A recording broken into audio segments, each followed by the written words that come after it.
Semanas atrás nos enterábamos de que La Litoraleña, empresa recuperada por sus trabajadores en el año 2016, había recibido una orden de desalojo por parte de la jueza Valeria Pérez Casado. Nosotros nos comunicábamos con ellos, los trabajadores y la trabajadora, para ver qué era lo que estaba sucediendo. Y ahí más o menos nos pusieron en autos y nos contaron de lo que estaba pasando con este desalojo. Hablamos de La Litoraleña, es una empresa que está en el barrio de Chacarita, como decía, que fue recuperada en el año 2016 por sus trabajadores. Luego de llevarla a una quiebra los antiguos dueños, la empresa era De Conti Sociedad Anónima, y ellos se organizaron y llevaron adelante todo este emprendimiento. Hay 50 familias que dependen de este trabajo, así que nosotros tenemos hoy la amabilidad de recibir en nuestros estudios. Estamos con Fabián Perucci, él es trabajador de La Litoraleña. Hola Fabián, ¿cómo estás? Bienvenido y gracias por venir. Un gusto, muchas gracias por la invitación. Buenísimo. Vos sabés que queríamos arrancar en principio, ¿qué significa esta confirmación del fallo de la jueza que da ahora la Cámara de Apelaciones? Vamos a cumplir 8 años como empresa recuperada, como cooperativa de trabajo, luego de la quiebra, previo proceso de vaciamiento, estafa patronal que dejó a medio mundo sin pagar, ¿no? Estado, proveedores y fundamentalmente salarios. Estos 8 años de cooperativa significaron una cantidad de avatares judiciales donde intentamos dar fin al proceso de la quiebra que veníamos arrastrando hasta el día de hoy en forma residual, como acreedores o como víctimas de esa quiebra, ¿no? Que quede claro que en la justicia nosotros no somos ni los denunciados ni quienes violaron derechos, sino somos acreedores. Con la particularidad que en vez de ir a la casa a esperar que algún día rematen los bienes que habían quedado, distribuyan primero con las financieras, en el juzgado con los síndicos y que después algo termine siendo una especie de indemnización individual, nos constituimos en cooperativa y decidimos primero pelear por la fuente de trabajo y después hacer una oferta en el juzgado que no es ni más ni menos que una salida colectiva. Cada uno aporta sus acreencias de salarios caídos, vacaciones, aguinaldos de la época del cierre, el conjunto de indemnizaciones que en caso, por ejemplo, un compañero tenía 38 años de antigüedad dentro de la empresa quebrada, de la sociedad anónima, y con esos recursos comprar la quiebra. Y que eso pase a ser parte del patrimonio de la cooperativa, no un patrimonio individual. Para eso primero pedimos la continuidad laboral. La jueza Pérez Casado, que es quien atiende en el Juzgado Comercial Nacional, nos dice que no, porque había un delito previo que era la ocupación, y con el prejuicio habitual que los trabajadores no pueden gestionar, que saben de esto, tenemos que buscar un inversor privado. Nada de eso se dio.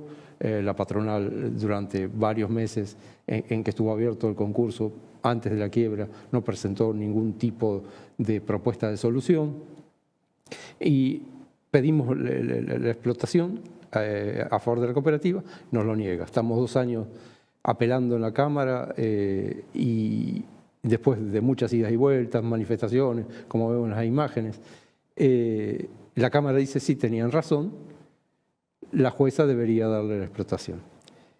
Para esto no dejamos nunca de producir, por lo tanto estuvimos clandestinos. Teníamos una consigna policial en la puerta, teníamos que pelearnos todos los días para poder entrar alguna bolsa de harina, para poder sacar las tapitas, para poder hacer los repartos. Y eso duró muy poco, porque nos dan 1 año de explotación, que lo estuvimos ocupados haciendo trámites, básicamente. Ya con la cooperativa formada. Sí, la cooperativa se formó en el año 16. Estamos hablando del año 15, el año 16. La cooperativa se formó enseguida, empezamos a producir enseguida. O sea, la etapa de ocupar, resistir y producir fue en un lapso bastante corto de tiempo, si bien perduró durante estos 8 años. Y el tiempo se agotó rápidamente. 1 año haciendo trámites, 1 año de prórroga, y en el 2020 nos viene una orden de desalojo que dice: no aceptamos que ustedes compensen créditos, así que con sus acreencias compren la quiebra, se tienen que ir. Apelamos de nuevo. Digo, esto en el 2020, en plena pandemia, donde, por ejemplo, había un decreto presidencial que prohibía los desalojos. No nos importó nada. Bueno, apelamos. ¿Y qué apelamos? Dijimos, bueno, reconsideren el desalojo primero, liquiden bien las acreencias laborales, discutamos alguna forma de actualización, porque el dólar cuando fue la quiebra en el 2015 estaba a 14 pesos, y para solucionar de fondo el conflicto, acéptennos compensar. Estuvo 2 años en la Cámara de Apelaciones y esta vez la Cámara de Apelaciones nos falla en contra y dice, si quieren compensar, vayan al remate, o sea, se desguaza la fábrica y queda vigente la orden de desalojo. Volvemos a apelar. En Argentina hay 3 instancias. Vamos a la Corte Suprema, pero es arbitrio de la propia Cámara de Apelaciones decidir si te da curso o no. Y en una semana se denegó. No dio lugar. Una cosa muy interesante, que la fiscal de Cámara apela también el fallo, y apela prácticamente como si fuera nuestra abogada defensor. Digo, de nuevo, nosotros no somos quienes están siendo imputados, ¿no? Sino somos víctimas de la antigua patronal, somos acreedores de la quiebra. Tenemos derecho respecto a la decisión que se vaya a tomar con la fábrica.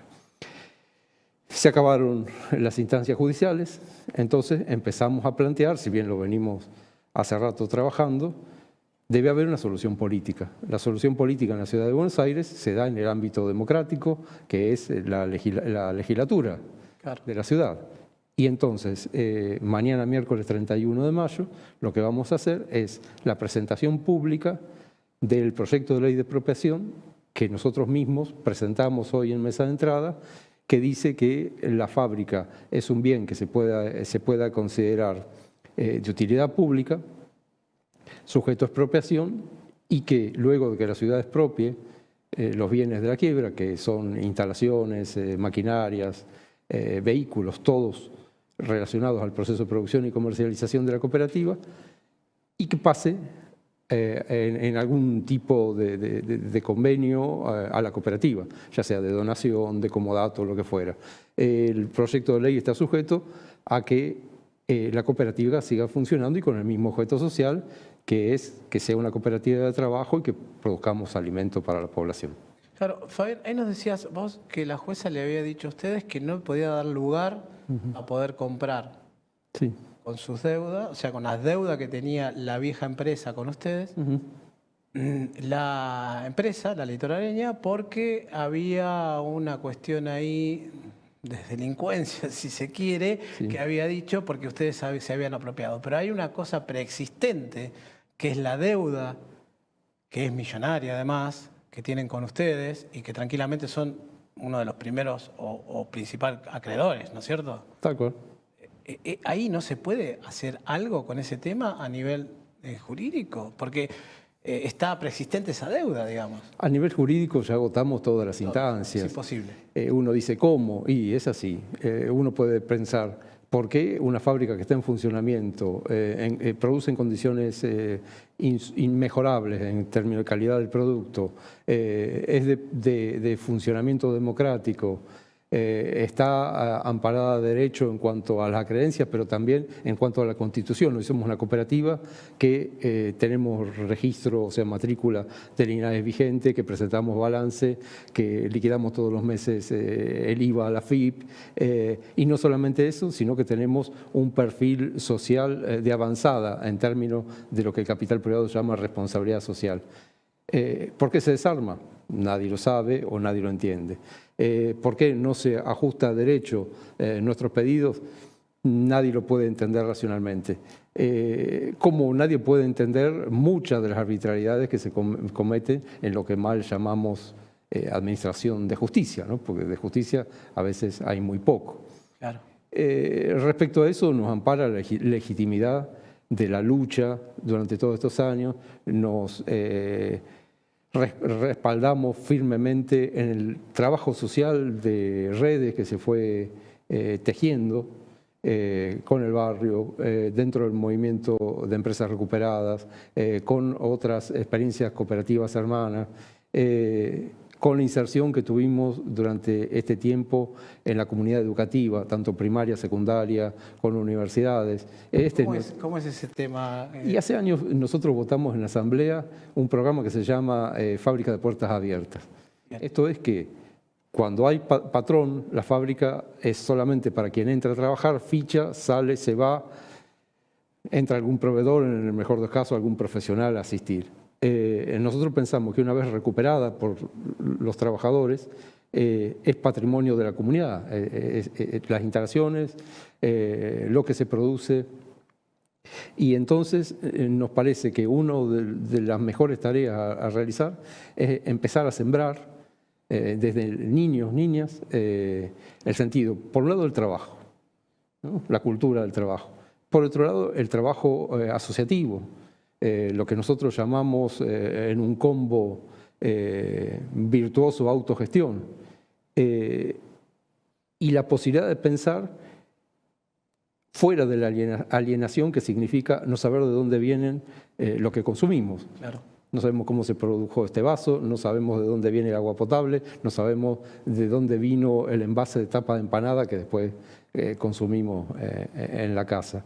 Esa tarea nos parece esencial. Y, por supuesto, desde el espíritu de la cooperación, ¿no? Y no de la competencia. Fabián, decime, me estabas contando recién que van a presentar mañana un proyecto de ley en la legislatura porteña. Le dimos entrada hoy a la tarde, hace un ratito, bien. Y mañana vamos a hacer una conferencia de prensa a las 16:30 horas en Perú 160, en el Salón Arturo Jaureche, en donde vamos a comentar cuáles son los motivos y los fundamentos de este proyecto de ley, que esperamos que la legislatura lo asuma y cada uno de los bloques del debate pertinente. Es quería consultar. Sabemos que es difícil también, sabemos que es una tarea difícil porque acá en la Ciudad de Buenos Aires hace muchos años que no hay proyectos de este tipo, si bien hay experiencias, unas cuantas, recuperadas de acá de la Ciudad de Buenos Aires que obtuvieron la posibilidad de seguir existiendo y solucionar el problema legal vía leyes de expropiación, como lo hay también en otras provincias que tomaron medidas similares, ¿no? En la provincia de Buenos Aires hay muchas leyes de expropiación para empresas recuperadas. En Neuquén, después de muchos años de lucha, Sanón obtuvo la ley de expropiación y así. Entonces, esta es una de las instancias a las que apostamos para dar fin al conflicto judicial. O sea que tienen todas las puestas, todo el empeño en que salga esta ley y que definitivamente puedan recuperar y les den la empresa. Es un hito en la lucha. ¿O están pensando alguna otra...? Es como decía, un hito en la lucha dentro de la búsqueda de la legalidad. Claro. Ya sabemos que la legalidad a veces es ámbito de disputa. Nosotros nos amparamos en nuestra legitimidad. Y esa legitimidad da pie a muchas otras alternativas.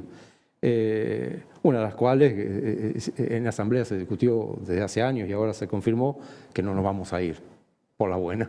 Esta es como la contracara, ¿no? Si bien decimos queremos ser trabajadores dentro del marco de la legalidad, que una jueza dicte una orden de desalojo no significa que nos vamos a ir por la buena.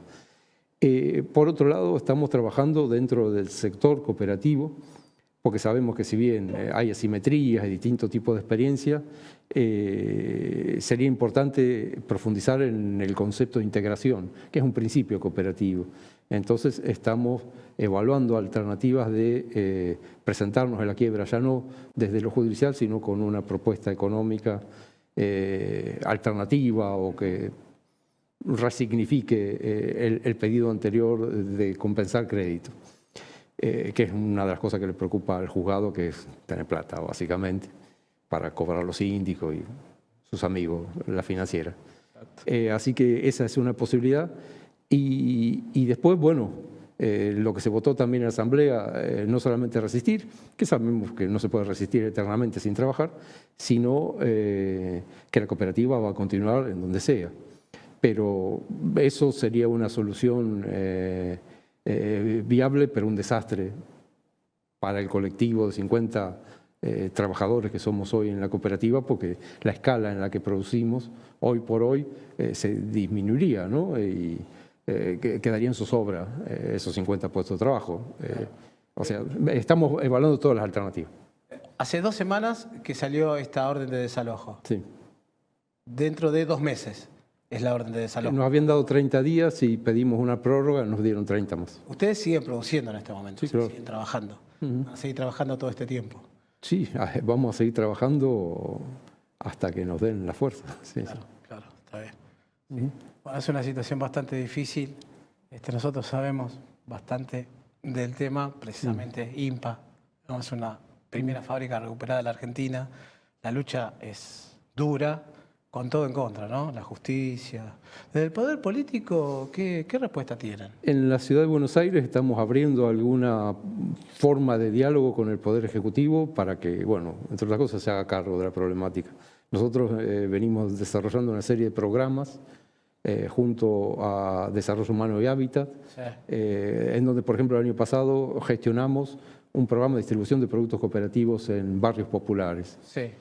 O certificamos a todos los compañeros nuestros y de otras cooperativas en manipulación de alimentos Sí. en nuestras instalaciones.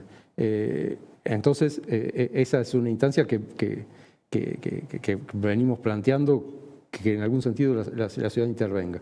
Si nos promocionan, que también intenten impedir el fallo judicial. Por otro lado, venimos desarrollando una tarea bastante en profundidad con algunos organismos técnicos. Por ejemplo, tenemos un acuerdo con el INTI en donde estamos revisando todos los procedimientos de control de calidad. Nosotros hacemos alimentos, entonces es una tarea de muchísima responsabilidad. Claro. Y bueno, ahí contamos con un apoyo invalorable. Desde el punto de vista de las cooperativas, estamos trabajando con el INAES, que es el organismo de control y promoción de las cooperativas y mutuales, en donde se está viendo alguna forma de financiamiento. Y bueno, son las instancias que ¿Y a nivel nación están hablando con alguien? Con el INAES. Ah, con el INAES. No, yo hablaba a nivel, no sé, algún ministerio. O... El INAES depende de jefatura de gabinete, sí. Sí, tal cual. Sí, es el organismo en donde se atiende toda la problemática de las cooperativas y mutuales. Pero bueno, sabemos que tenemos que estar en la calle, somos absolutamente conscientes que por más que seamos trabajadores autogestionados, seguimos perteneciendo a la clase obrera, o nos reafirma el trabajo autogestionado como condición, la pertenencia a la clase obrera, y que el principal argumento y herramienta que tenemos es la lucha y la asamblea, ¿no? Como órgano articulador hacia el interior de la cooperativa y hacia la comunidad. Así que vamos a seguir en ese camino. Después me gustaría mencionar también lo que significaría un golpe tal a la litoraleña, que no es solamente que se acaban 50 puestos de trabajo o nos dan un subsidio a cada uno y que nos arreglemos o que cada uno salga al mercado laboral de nuevo, sino que es un golpe a una modalidad que hoy por hoy, que son las empresas recuperadas, es una herramienta muy consolidada, defensiva de la clase obrera. Cuando defendemos un puesto de trabajo, no es ese puesto de trabajo en particular, sino estamos defendiendo los derechos de los trabajadores. Y ya pasó en casos que fueron lamentables, que hayan desaparecido por algún otro motivo empresas recuperadas o hayan llegado a un nivel de desarrollo en el cual les cuesta mucho sostenerse en términos productivos, que hace que todos y todas las experiencias entremos en un cono de debilidad, si se quiere, ¿no? Una sombra de debilidad. Lo más emblemático que nos pasó últimamente fue la desaparición del Hotel Bauen, donde se congregaban cantidad de experiencias y era un espacio articulador y era un símbolo en el centro de la ciudad de Buenos Aires, una torre de 20 pisos, que defendimos a más no poder y que por un motivo u otro se dejó que esa experiencia desaparezca. Ese coletazo del Bauen o de otras experiencias similares, por ahí menos conocidas, que fueron sido muy golpeadas por la crisis, por la desidia política, por que el Estado no defiende las experiencias de autogestión, porque para mí entender no cree en eso, bajo ningún signo político, hace que hoy por hoy deje de existir la litoraleña o tenga un golpe como el que se pretende darle, que nos golpee a todo el mundo, ¿no? O a la clase trabajadora en particular.